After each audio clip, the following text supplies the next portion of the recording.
ડીમાર્ટને તો આજે બધાએ માથે ચડાવી દીધું. હા મિત્રો, કેમ કે આજે મારે જવાનું હતું ડીમાર્ટ એક ખાસ વસ્તુ લેવા માટે. જો તમે આગળ વિડીયોમાં, કેમ કે મારે તો આજે ડીમાર્ટ ઘરેથી તો નીકળવું બહુ મુશ્કેલ હતું. જાણે તો વરસાદનો તો મોસમ જ છવાયેલો હતો. એટલામાં તો ડીમાર્ટ પણ આવી ગયું ને આપણા મનમાં આવી ગયું સનાનાન. પછી તો પેલા ભાઈ કહે કે ભાઈ બ્લોગિંગ ના કરતા હતા. આપણે તો કીધું હા ભાઈ બ્લોગિંગ બંધ કરી દઈશું, પણ આપણે તો બ્લોગિંગ બંધ ન કરવાની વાત કરી હતી ને. તમને તો બતાવવાનું હતું બ્લોગિંગ. જો મારો પિયાનો તમને કેવો લાગે છે. Ton ton ton ton ton ton ton ton ton ton. તો ફાઇનલી મેં ડીમાર્ટમાંથી કયો સામાન લાવ્યો છું. સામાન તો બહુ ઓછો છે. આપણે આ મશીન માટે બેસ્ટ વસ્તુ લાવ્યા છે.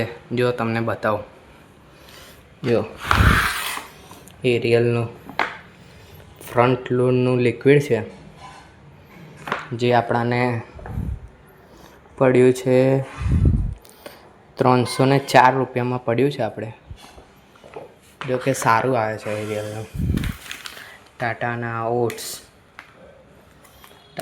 ઓટ્સ છે, દાલ શક્તિ. આપણે આ 2 પેકેટ લીધા છે ને આપણે આ નેવિયાનું રોલ ઓન લીધું છે. બસ, તો આપણે આટલી જ ખરીદી કરી હતી. તમે બધા સપોર્ટ કરો તો આપણે વધારે પણ કંઈક લઈ શકીએ. ઓકે, જો તમને આ વિડીયો ગમ્યો હોય તો લાઈક, શેર એન્ડ સબસ્ક્રાઈબ કરો.